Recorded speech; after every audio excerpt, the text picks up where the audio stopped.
Hello दोस्तों, क्या हाल चाल। आज हम बात करेंगे चैप्टर नंबर 19 वैद्युत घटनाओं का परमाणुीय मॉडल। अब इस चैप्टर को पढ़ने में परमाणुीय मॉडल वगैरह कुछ आ रहा है, समझ में आ रहा है कि केमिस्ट्री का कुछ होगा, लेकिन नहीं, ये है फिजिक्स में। अब मेन है कि इसमें पढ़ना क्या है। अब इसमें हम लोगों को पढ़ना है वैद्युत मतलब आवेश पढ़ना है, आवेश के प्रकार पढ़ने हैं, चालक पढ़ना है, अचालक पढ़ना है, अर्धचालक पढ़ना है, निज चालक, बाह्य चालक, ये सब चीजें पढ़नी है। लेकिन अब हम लोगों का एक ही वीडियो में इंट्रोडक्शन और एमसीक्यूज दोनों क्वेश्चन दोनों रहता है एक ही वीडियो में, इसलिए मुश्किल है कि पूरा डिटेल में पढ़ें। वैसे तो सोच रखे थे कि पूरा पढ़ाएंगे, लेकिन अब समय कम है तो क्या कर सकते हैं। ज्यादा लंबे वीडियो आप लोग देखना नहीं पसंद करते हैं, तो उसमें मेरी भी कोई गलती नहीं है। नहीं तो अगर जिसको देखना हो कमेंट करो, लाइव स्ट्रीम चलाएंगे, मजे में देखा जाएगा। अब पहले देखते हैं इसकी पहली हेडिंग है आवेश। आवेश क्या होता है? जब कोई वस्तु इलेक्ट्रॉन को ग्रहण करे या फिर त्याग दे, जब कोई वस्तु इलेक्ट्रॉन को ग्रहण करे या त्याग दे, तब एक अतिरिक्त गुण उत्पन्न होता है, तब उसमें एक अतिरिक्त गुण उत्पन्न होता है, अर्थात वस्तु विद्युतमय हो जाती है। मतलब वस्तु में विद्युत उत्पन्न हो जाता है, मतलब वस्तु विद्युतमय हो जाती है, इसे आवेश कहते हैं। एक तो ये परिभाषा हो गई। एक और आसान वाली बताते हैं। किसी वस्तु का वह गुण, इसमें अतिरिक्त गुण उत्पन्न हो रहा था, आप गुणे की बात कर लो। किसी वस्तु का वह गुण जिसके कारण उसमें आकर्षण या प्रतिकर्षण क्या अनुभूति होती है, वो क्या होता है? वो आवेश होता है। आवेश कितने प्रकार के होते हैं? अगर आप बुक्की देखेंगे तो यही करना है। जब कोई वस्तु आवेश ग्रहण करे या त्याग कर दे तो इसमें एक अतिरिक्त गुण उत्पन्न होता है। ठीक है, कोई बात नहीं। अर्थात इसमें विद्युत या वस्तु जो होती है विद्युतमय हो जाती है, इसे आवेश कहते हैं। हो गया। अब आवेश कितने प्रकार के होते हैं? एक होता है धन आवेश, एक होता है ऋण आवेश। बस इतना हो गया। आवेश कितने प्रकार के? दो प्रकार के, धन आवेश, ऋण आवेश। ये सब एमसीक्यू में फंसेंगे। अब अगली बात आती है चालक क्या होता है। कुछ पदार्थ ऐसे होते हैं जिसमें आवेश एक स्थान से, आज पहली बात होगी चालक की, फिर होगी अचालक की। चालक की बात हो रही है।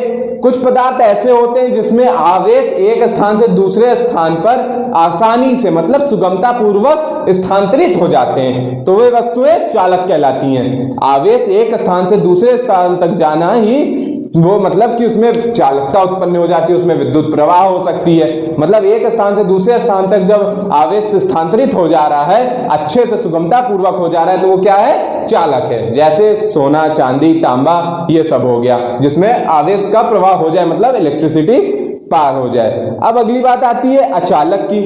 अब कोई वस्तु, अब इसका विपरीत, जब किसी वस्तु में आवेशों का प्रवाह एक स्थान से दूसरे स्थान तक आवेश नहीं स्थानांतरित हो पाते हैं या स्थानांतरित हो जाते हैं लेकिन अच्छे सरलता पूर्वक नहीं होते हैं या सुगमता पूर्वक नहीं होते हैं, तो वो क्या होता है? अचालक। जैसे प्लास्टिक हो गया, लकड़ी हो गया, ये सब चीजें हो गई। अब बात करते हैं अर्धचालक। वे पदार्थ जिनकी चालकता पदार्थों से कम तथा जिनकी चालकता जो चालक से कम होती है और अचालक से ज्यादा होती है, जो बीच वाली कंडीशन होती है, अर्धचालक होती है। अब एन टाइप, पी टाइप वगैरह होता है, वो जरूरत पड़ने पे मैं साथ में बताते चलूंगा। अब देखते हैं क्वेश्चंस को। ताप बढ़ाने पर चालक की विशिष्ट चालकता। ताप बढ़ाने पर चालकता तो बढ़ती है, लेकिन विशिष्ट चालकता की व्युत्क्रम होती है। साथ में पढ़ते रहना, चालकता की व्युत्क्रम, विशिष्ट चालकता। तो फिर ताप बढ़ाने पर चालकों की विशिष्ट चालकता तो बढ़ती है, लेकिन विशिष्ट चालकता घटेगी। क्या होगी? घटेगी। क्या हो गया? ये वाला घटेगी। हो गई? कोई दिक्कत? कोई नहीं। आवेशों की क्रिया में स्थानांतरण होता है। आवेश जो होते हैं वो इलेक्ट्रॉन, मुक्त इलेक्ट्रॉन, एक पे निगेटिव चार्ज, कोटर, पॉजिटिव वाला, ये सब चीजें होती हैं। इलेक्ट्रॉन और कोटर के ही प्रभाव के कारण होता है आवेश। यही समझ लीजिए, पॉजिटिव वाले को कोटर मान लीजिए, निगेटिव वाले को इलेक्ट्रॉन मान लीजिए। समझने की बात नहीं है, समझने की बात है ये, समझे? आवेश में केवल इलेक्ट्रॉन का प्रवाह होगा तभी हमारी कोई वस्तु चालक रहेगी। मतलब कोटर भी जब प्रवाह होता है तो भी होता है। कोटर की बात अभी मैंने नहीं की है क्योंकि वो एन टाइप, पी टाइप में डिटेल में पढ़ाना पड़ेगा तो समझ में आएगा। जर्मेनियम और सिलिकॉन वगैरह में सब जब अपद्रव वगैरह मिलते तो वो बात आती है, इसके लिए बहुत डिटेल में, इसलिए मैं थोड़ा इसको मैं खुद ही बता रहा हूँ कि इसको कम में पढ़ाया हूँ। मेन जो इतना बताना था कि बेसिक आप लोग जान जाए, कोई पूछे तो बता ले जाए, उतना बता रहा हूँ। आवेश की क्रिया में स्थानांतरण किसका होता है? न्यूट्रॉन का काहे होगा? नहीं होगा। इलेक्ट्रॉन का होगा या कोटर का होगा? तो किसका होगा? आवेश की क्रिया में स्थानांतरण इलेक्ट्रॉन का होगा। खत्म बात। आगे देखते हैं। धातु में विद्युत चालन होता है। धातुओं में विद्युत का चालन मतलब विद्युत प्रवाह, धातु जैसे लोहा हो गया, सोना हो गया, चांदी, लोहा हो गया, ये सब धातु हैं। इसमें विद्युत का प्रवाह कैसे होगा? कोटर कैसे कि इलेक्ट्रॉन से? अब सीधी बात है, इलेक्ट्रॉनों के प्रवाह से। और इलेक्ट्रॉन को ई के ऊपर माइनस लगा दो, उससे लिखते हैं। ठीक है, कोई दिक्कत, कोई बात नहीं। धातुओं में विद्युत चालन का प्रवाह होता है या धातुओं में विद्युत चालन होता है, किसके कारण होता है? इलेक्ट्रॉनों के कारण होता है। चालन या चालक अलग जहां भी होगा सब इलेक्ट्रॉनों के कारण होगा, अधिकतम बात वही होगी। तो मुक्त इलेक्ट्रॉनों के कारण, जो इधर उधर स्थान मतलब उसके जो सरफेस पे इधर उधर फैले रहते इलेक्ट्रॉन, उनके कारण होता है। आगे देखते हैं, किसी अचालक को प्रेरण द्वारा आवेशित नहीं किया जा सकता या आवेशित कर सकते हैं। प्रेरण मतलब, अब रुकिए कुछ अच्छा सा देखते हैं। मान लेते हैं मेरे बगल में एक आदमी कोई खड़ा है, आइसक्रीम खा रहा है।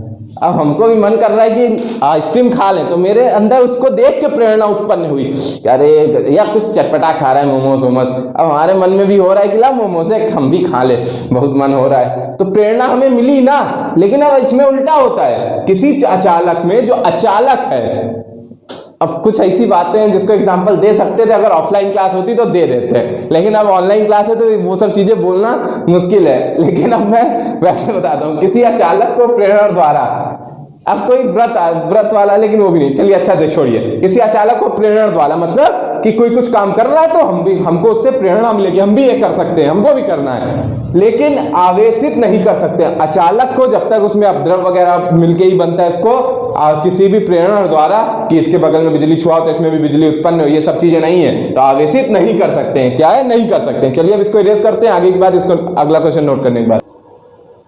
अब अगले क्वेश्चंस नोट हो गए। अभी मैंने बात की आवेश कितने प्रकार, आवेश के बारे में बात हुई थी, कितने प्रकार के होते हैं, धनावेश ऋणावेश 2 प्रकार के होते हैं। अब अगला क्वेश्चन भी उसी पे है, आवेश कितने प्रकार के होते हैं? 2 प्रकार के, 5 प्रकार के। इतने आवेश होते ही कहाँ, एक धनावेश एक ऋणावेश, बस। तो कितने? 2 प्रकार के होते हैं। अब आगे बात आती है सिलिकॉन। अभी मैंने बताया था जो अर्धचालक होते हैं वो निजी चालक में जो अपद्रव वगैरह मिलाए, तो एक सिलिकॉन होता है, एक जर्मेनियम होता है, 2 पे ही अक्सर मिलाया जाता है। तो सिलिकॉन क्या है? अर्धचालक है या चालक है? चालक तो बनाने के लिए फिर वो किया जाता है, अर्धचालक है।